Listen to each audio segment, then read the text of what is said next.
जय हिंद। ये हम लास्ट क्लास कर रहे थे, कुछ रिकॉर्डिंग में इशू आ गया था तो वहाँ बंद हो गई थी, वहीं से आगे स्टार्ट करते हैं। कमेटीज पढ़ रहे थे हम कॉन्स्टिट्यूंट असेंबली की। रूल्स और प्रोसीजर 16 कमेटीज थी, 16 कमेटीज। रूल्स और प्रोसीजर की कमेटी थी राजेंद्र प्रसाद के अंदर, स्टीयरिंग कमेटी थी राजेंद्र प्रसाद के अंदर, फाइनेंस और स्टाफ कमेटी थी अनुराग नारायण सिन्हा के अंदर, क्रेडेंशियल कमेटी अलादी कृष्णमूर्ति गैयर के अंदर थी, हाउस कमेटी भी पीताबाई सीतारमैया के, order of the business committee के M Munshi, ad hoc committee on national flag Rajendra Prasad, committee on the functioning of constituent assembly G V Mavalankar के अंडर थी। ये नाम याद करने पड़ेंगे आपको। State committee Jawaharlal Nehru, advisory committee on fundamental rights minority and tribal and excluded areas Vallabhbhai Patel, minority sub committee H C Mukherjee, Harendra Kumar Mukherjee, ये Christian थे बंगाल से, फॉर्मर वाइस चांसलर थे कलकत्ता यूनिवर्सिटी। ये क्वेश्चन आया हुआ है, पूछा गया था कि कौन सी कमेटी के हेड जो थे वो वाइस चांसलर थे कलकत्ता यूनिवर्सिटी के। ये सीडीएस में क्वेश्चन आया है, इसलिए डिटेल ऐड की गई है। यहाँ पे जो भी डिटेल्स एक्स्ट्रा ऐड की गई हैं क्वेश्चन बेस्ड डिटेल्स हैं, ये क्वेश्चन आए हैं इसलिए मैंने डिटेल ऐड की है। North east frontier tribal areas Assam excluded and partially excluded areas sub committee Gopinath Bardoloi, excluded and partially excluded areas other than Assam A V Thakkar sub committee थी ये। Union power committee Jawaharlal Nehru, union constitution committee Jawaharlal Nehru और drafting committee B R Ambedkar. ये भी question पूछा गया कि 16 में से कितनी कमेटीज के हेड जवाहरलाल नेहरू थे, तो वो 3 आ गई, state committee, union power committee, union constitution committee. ठीक है। प्रियम्बल जो है ये modified form of objective resolution है जो जवाहरलाल नेहरू ने प्रपोज किया था। ये फ्रंट पेज है कॉन्स्टिट्यूशन का। पहले इसे कॉन्स्टिट्यूशन का हिस्सा नहीं माना जाता था, बट 1976 में 42nd अमेंडमेंट के बाद इसमें कुछ वर्ड्स ऐड किए गए, सोशलिस्ट, सेकुलर, यूनिटी और इंटीग्रिटी। तो सुप्रीम कोर्ट ने ये होल्ड किया, इससे पहले नहीं माना जाता था। सुप्रीम कोर्ट ने होल्ड किया कि अमेंडमेंट तो सिर्फ कॉन्स्टिट्यूशन में हो सकता है। तो अगर कॉन्स्टिट्यूशनल अमेंडमेंट किया गया है और अमेंडमेंट करके इसमें वर्ड डाले गए हैं तो ये कॉन्स्टिट्यूशनल अमेंडमेंट तो सिर्फ कॉन्स्टिट्यूशन में हो सकता है, तो उसके बाद से इसे कॉन्स्टिट्यूशन का हिस्सा माना गया। पहले सिर्फ इंट्रोडक्शन माना जाता था कॉन्स्टिट्यूशन। बॉर्डेड ये बोलता है we the people of India, हम लोगों ने सोलमनली अपनी मर्जी से रिजॉल्व किया है कि हम कॉन्स्टिट्यूट करेंगे इंडिया को एक सॉवरन। सॉवरन वो होता है जिसका कोई बाहर का अथॉरिटी हेड नहीं होती है। हमारी कोई बाहर की अथॉरिटी नहीं है, हम क्वीन के अंदर नहीं है। अगर हम सॉवरन ना होते, जैसे पहले का मांगा गया था 1930s में कि हम डोमिनियन स्टेटस मांगते हैं। डोमिनियन स्टेटस बोलता है कि हम क्वीन को ही अपना हेड मानते हैं और हम ब्रिटिशर्स के अंडर ही एक सॉवरन नेशन नहीं बनेंगे, एक डोमिनियन बनेंगे, उनका ही हिस्सा रहेंगे। बट जब हम इंडिपेंडेंट हुए तो हम सॉवरन बने, ब्रिटिश क्वीन हमारी हेड नहीं है, तो हमारी कोई external authority out of India head नहीं है, हम सॉवरन है। हम सोशलिस्ट और सेकुलर, सोशलिस्ट सेकुलर वर्ड जो है आप मान लीजिए ये बाद में जबरदस्ती डाले गए हैं मेरे मानने के हिसाब से, तो मैं तो मानता हूं कि ये जबरदस्ती डाले गए। शुरू में ओरिजिनली ये कॉन्स्टिट्यूशन का हिस्सा नहीं थे। सेकुलर वर्ड को तो बी आर अम्बेडकर जी ने भी अपोज किया था रखने में कॉन्स्टिट्यूशन की। तो जब हम ये लिख देते हैं तो फिर लिखने के हिसाब से उस बात के इंपैक्ट भी आ जाते हैं। जब हम मानते ही नहीं थे कि ये है, इसकी कोई इंपॉर्टेंस ही नहीं है, सब धर्म बराबर हैं, हम लिखते ही नहीं है कि बराबर नहीं है, तो उसकी इंपॉर्टेंस भी नहीं है कि ये इशू है कोई। बट अब हमने ये बना दिया कि सेकुलर है, बनाते हुए जब हम कोई लॉ बनाएंगे, कोई स्ट्रक्चर बनाएंगे तो हमें किसी रिलीजन को प्रेफरेंस नहीं देनी है, तो प्रेफरेंस थी ना तो लिखना पड़ गया। इसका मतलब है कि हमने उसे वो उस झूठ को, उस जगह चीज को एक इंपॉर्टेंस दे तो दी ना कॉन्स्टिट्यूशन में, जिसकी जरूरत ही नहीं थी इसके अंदर। और आज यही बहुत बड़ा कल्प्रेट बन गया है। तो ये ओरिजिनल कॉन्स्टिट्यूशन का हिस्सा नहीं थे। जब सारे टीम बैठी, इतने सारे स्कॉलर्स हेड्स बैठे, हमारा कॉन्स्टिट्यूशन कंपोज किया गया, तब भी ये वर्ड नहीं रखा गया था। पॉइंट समझ आ गया आपको? सेकुलर वर्ड, सोशलिस्ट वर्ड भी नहीं रखा गया था। हमारा कोई स्ट्रक्चर, हम मार्क्स की पॉलिसी पे नहीं है, हम डेमोक्रेटिक स्ट्रक्चर पर है। ये वर्ड्स बाद में डाले गए। पॉइंट समझ आया? इनके अपने फ्लॉज हैं, इन दोनों वर्ड्स के अपने ही फ्लॉज हैं, और आज हम उन फ्लॉज का इंपैक्ट भी देख रहे हैं। पॉइंट समझ आ गया आपको? ये सोशलिस्ट हो गया जहां अल्टीमेटली पावर सबके पास हो, लोगों के पास ही रहे, किसी इंडिविजुअल के पास कोई ताकत ना हो। ऐसा डेमोक्रेसी में नहीं होता। डेमोक्रेसी हर बंदे को ग्रो करने का मौका देती है। जो ज्यादा मेहनती होता है वो ज्यादा ग्रो करता है, जो कम मेहनती है वो कम ग्रो करता है। इक्वालिटी तो रहती है, पर डेमोक्रेसी में सबके पास अपने पावर्स को एनहांस करने की ताकत रहती है, अपने स्ट्रक्चर्स पे काम करने की रहती है। वैसा सोशलिज्म में नहीं होता है। सोशलिज्म सब में बांट दो के ऊपर प्रिंसिपल पे है, तो मेहनत करने वाले का हिस्सा भी सब में बांट दो, जो नहीं मेहनत करता उसको भी मिल जाता है। तो ये अपने फ्लॉज के साथ वर्ड्स डल गए जो शुरू में नहीं रखे गए थे, तो ओरिजिनल कॉन्स्टिट्यूशन इसे नहीं मानता था। भाई पॉइंट समझ आया आपको?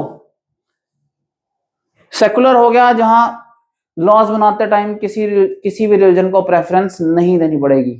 देखो हम मैं बोलते हैं जी, मैं जो हूं ना कभी झूठ नहीं बोलता हूं, मैं ऐसा लिख दूं, झूठ वर्ड तो आ गया ना मेरे अंदर, कहीं ना कहीं उसका इंपैक्ट तो है ही है, जो मुझे बताना पड़ रहा है कि नहीं मैं करता हूं। पॉइंट समझ आ गया? तो बुराई तो हमने डाल ही दी ना, उसके ऊपर सोच भी डाल दी। वैसा ही इन वर्ड्स के साथ होता है।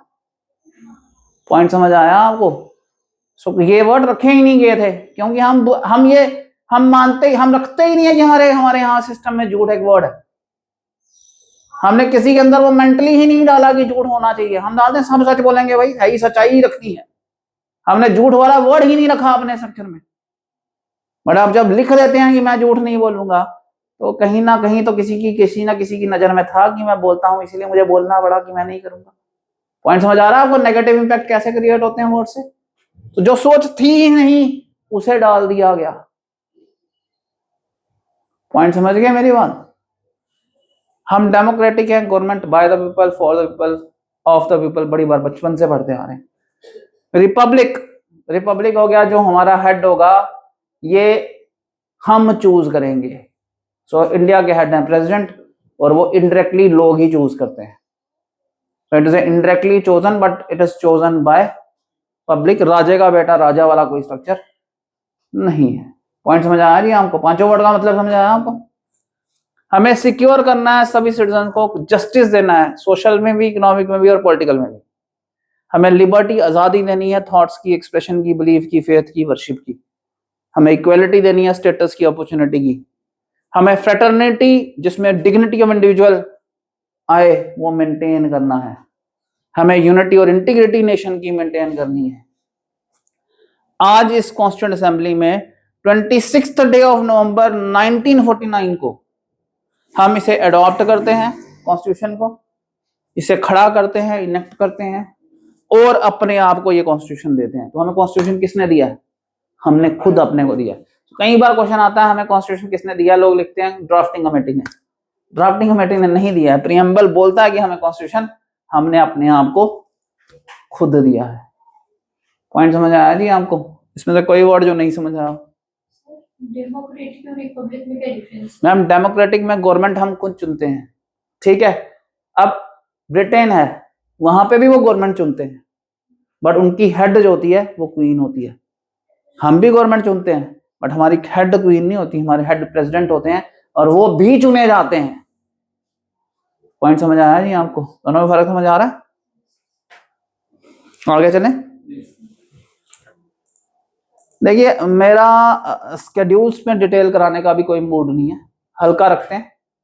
किसी नेक्स्ट वर्किंग क्लास में स्केड्यूल्स को डिटेल में और पार्ट्स को डिटेल में कर लेंगे। सिर्फ बेसिक आइडियाज दे देता हूं आज, वो बहुत डेप्थ हो जाएगी। फर्स्ट शेड्यूल टेरिटरी को डील करता है, सेकंड जो है वो इम्प्लीमेंट सैलरीज को डील करता है, प्रेसिडेंट वगैरह की, जजेस की। थर्ड शेड्यूल एफर्मेशन ओथ्स के ऊपर है। फोर्थ शेड्यूल राज्यसभा के। फिफ्थ शेड्यूल ट्राइब्स के बारे में है। सिक्स अदर ट्राइब्स के बारे में है। सेवंथ जो है वो डिवीजन ऑफ पावर्स के ऊपर है। एट्थ ऑफिशियल लैंग्वेजेस के ऊपर है, रीजनल लैंग्वेजेस के ऊपर है। नाइन्थ में लैंड के रिफॉर्म्स हैं। 10th में एंटी डिफेक्शन लॉ है। 11th में हम पंचायत राज है। 12th में म्यूनिसिपल कॉरपोरेशन है, 12 शेड्यूल्स हैं हमारे पास आज। ये इंट्रोडक्टरी पता होना चाहिए, डेप्थ हम फिर आगे बढ़ेंगे। तो ये डेप्थ वाला पार्ट अभी मैं छोड़ रहा हूँ, ठीक है। जो हमारे पार्ट्स ऑफ कॉन्स्टिट्यूशन है ये भी हम नेक्स्ट क्लास में करेंगे। तो पार्ट्स और ये दोनों पार्ट मैं थोड़ा सा आगे कर रहा हूँ, ये डिटेल हम नेक्स्ट क्लास में कवर करेंगे। आर्टिकल 370 371 वगैरह बता देता हूँ। आर्टिकल 370 में टेम्परेरी प्रोविजंस थे जो J&K के साथ डील करते थे। लोग बोलते हैं आर्टिकल 370 अबॉलिश हो गया, आर्टिकल 370 अबॉलिश नहीं हुआ है। आर्टिकल 370 के अंदर ही उसके कुछ पॉइंट्स को अबॉलिश किया गया है।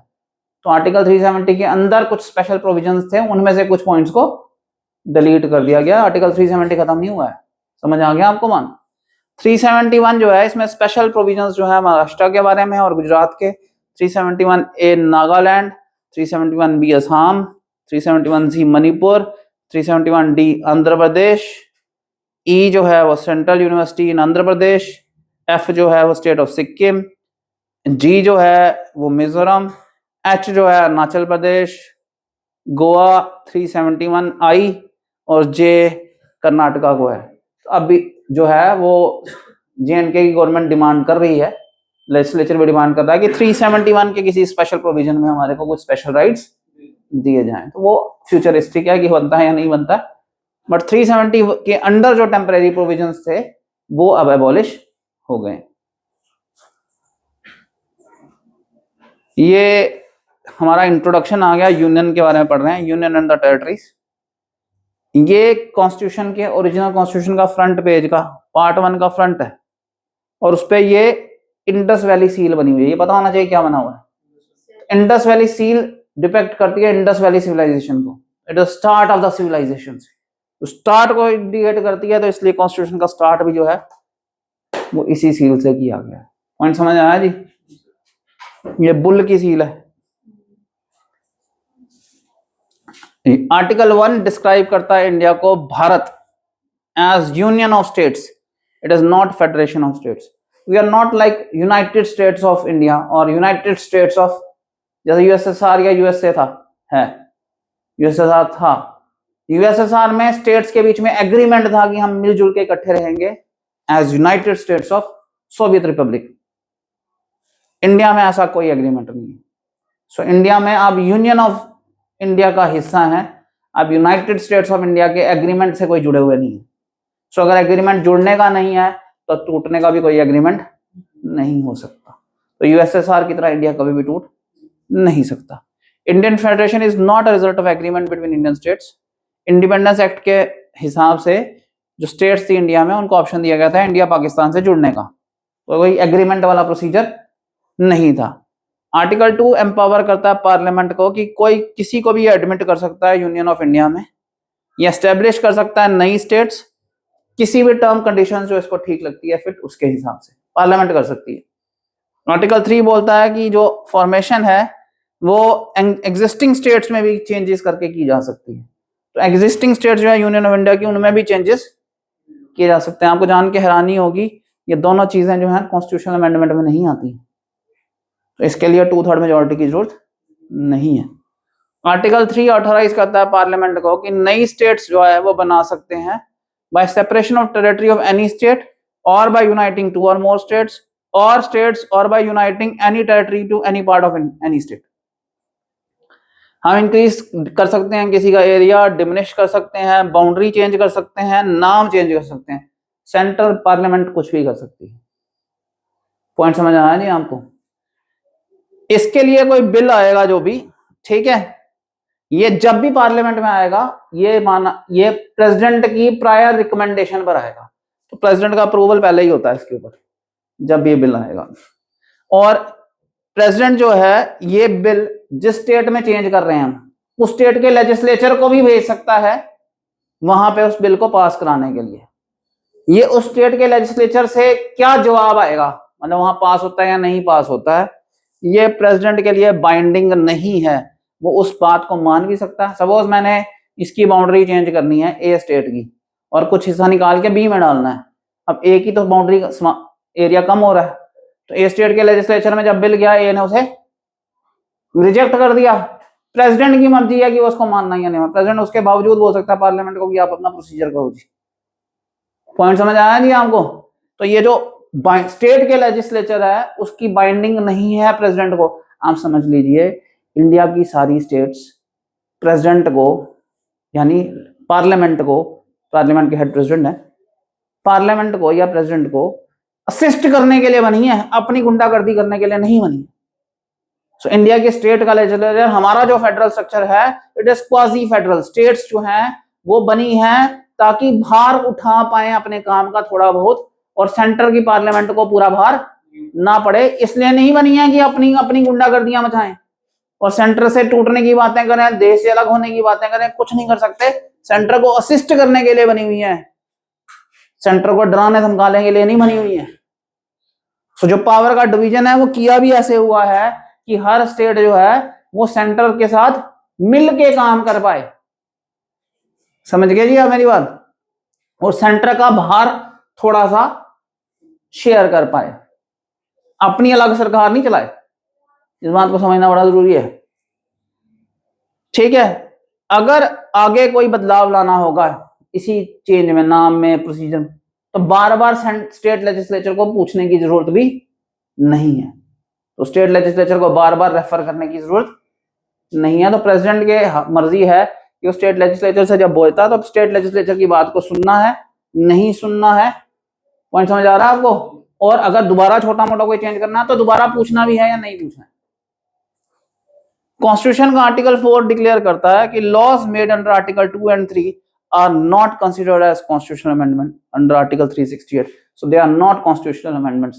तो देश की बाउंड्रीज को चेंज करना, अंदर देश के अंदर जो स्टेट्स हैं उनकी बाउंड्रीज चेंज करना, उनका नाम चेंज करना, किसी को बढ़ाना किसी को घटाना, दो स्टेट्स की बाउंड्रीज को जोड़ के नई स्टेट बनाना, किसी स्टेट को दो स्टेट्स में तोड़ देना, किसी को यूनियन टेरिटरी बना देना, ये कोई भी चीज कॉन्स्टिट्यूशनल अमेंडमेंट में नहीं आती, ठीक है? जो पावर है पार्लियामेंट की किसी स्टेट के एरिया को काम करना, ये दान देना, ये हमने किसी कंट्री को नहीं दे दिया है, ये हमने अपने हिस्से को यहां से नाम बदल के उधर कर दिया, ये यहां से हिस्सा उस स्टेट को दे दिया। इसे सेशन नहीं माना जाता। सेशन होता है कि अगर मैंने अपने इंडिया का कोई हिस्सा किसी और कंट्री को दे देना हो। अब जान के हैरानी होंगे कि जब हम आजाद हुए हमने लॉज पार्लियामेंट बनाई, कॉन्स्टिट्यूशन बनाया, तो कॉन्स्टिट्यूशन में कॉन्स्टिट्यूशन के फ्रेमवर्क्स ने ये कभी सोचा ही नहीं कि हमने कोई चीज देनी है। सो कॉन्स्टिट्यूशन में कोई प्रोसीजर ही नहीं लिखा हुआ अपना हिस्सा देने के लिए। समझ आ गया आपको? लेने के चार तरीके हैं हमारे पास। कोई हमें दे दे, पौंडीचेरी हमें दे दी थी फ्रांस ने, हमने रख ली।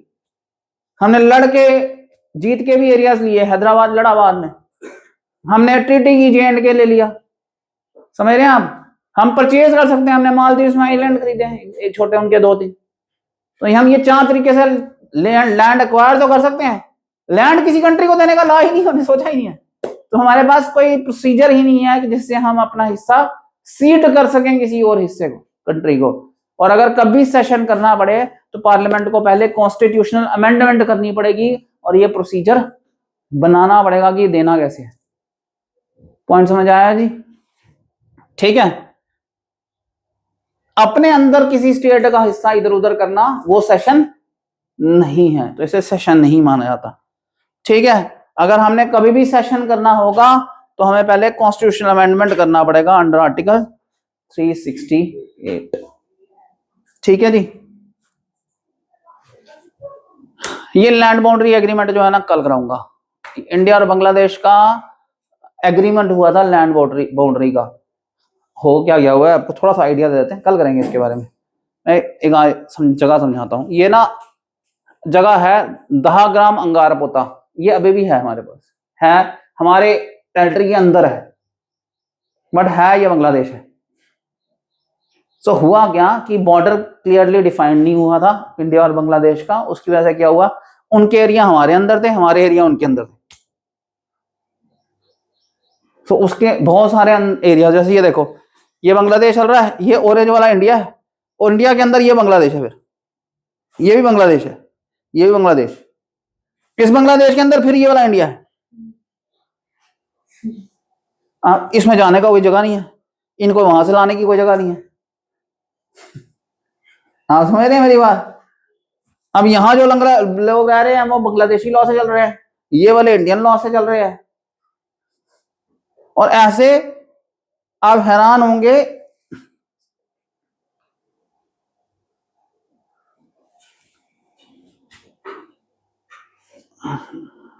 कितने एनक्लेव थे। हाँ जी, नहीं 111 एनक्लेव बांग्लादेश को एक्स मिले हैं, ठीक है।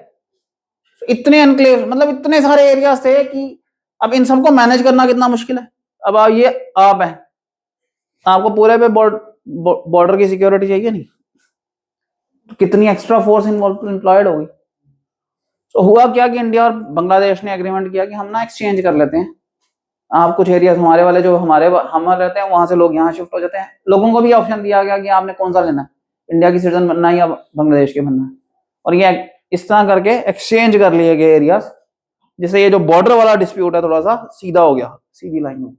इसके बारे में डिटेल जो है नेक्स्ट क्लास में करेंगे। ये एक एनक्लेव आज भी इंडिया के पास है, इंडिया के अंदर है, ये सबसे बड़ा एनक्लेव में से एक था। ये यहाँ ऊपर टॉप पर जो है बांग्लादेश का जो ऊपर वाला हिस्सा ना, वहां पर आता है, ठीक है। सिक्किम का, ये सिक्किम के साथ अंदर पड़ता है, this is in area of Sikkim. ये अंगारपोता दहाग्राम ये सिक्किम में पड़ता है, ये ऑलमोस्ट टॉप पर, ये सिक्किम में ये जगह पर है। ये अभी भी एक एनक्लेव जो है इसकी सेटलमेंट नहीं हो पाई। 2015 में काफी मोस्टली सारी स्टेट्स की जो एनक्लेव थी वो सेटल हो गई थी। कल डिटेल इसके बारे में आगे करेंगे। Thank you.